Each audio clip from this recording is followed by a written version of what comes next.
আসসালামু আলাইকুম সুপ্রিয় দর্শক বন্ধুরা। এবার ক্রিকেটেও যেন এক নতুন শুরু করেছে বাংলাদেশ। দর্শক বন্ধুরা, স্বৈরাচার সরকার পদত্যাগের পর বাংলাদেশের ক্রীড়াঙ্গনে একের পর এক সুসংবাদ আসছে।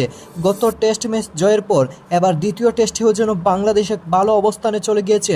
মাত্র 274 রানে পাকিস্তানের 10টি উইকেট তুলে নিয়েছে বাংলাদেশি বোলাররা। মেহেদী হাসান মিরাজ একাই 5টি উইকেট তুলে নিয়েছেন। দর্শক বন্ধুরা, অন্যদিকে দ্বিতীয়ার্ধে বাংলাদেশ ব্যাটিংয়ে নেমে 10 রান করে দিন শেষ হয়ে গিয়েছে। এবার আগামীকাল দেখার পালা, বাংলাদেশ যদি আগামীকাল ভালো ব্যাটিং করতে পারে তাহলে এই ম্যাচ জয়েরও বাংলাদেশের সম্ভাবনা রয়ে গিয়েছে। আর এই ম্যাচ জয় করলে বাংলাদেশ এক নতুন শুভ সূচনা করে ফেলবে।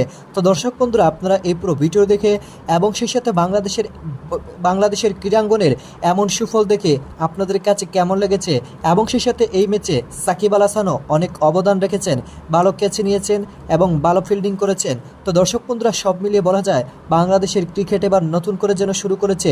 স্বৈরাচার সরকার এবং পাপন পদত্যাগের পর যেন এবার একের পর এক সুসংবাদ আসছে। তো দর্শক বন্ধুরা, আপনারা এই পুরো ভিডিও দেখে এবং সেই সাথে এই সকল বিষয়গুলো জেনে আপনাদের কাছে কেমন লেগেছে অবশ্যই কমেন্ট করে জানিয়ে দিবেন। তো দর্শক বন্ধুরা, তাহলে কি বাংলাদেশ এই টেস্ট ম্যাচ জয়ের সম্ভাবনা কতটুকু অবশ্যই কমেন্ট করে জানিয়ে দিবেন। তো দর্শক বন্ধুরা, ভালো থাকুন, সুস্থ থাকুন। আল্লাহ হাফিজ। আসসালামু আলাইকুম রহমতুল্লাহি ওয়া বারাকাতুহু।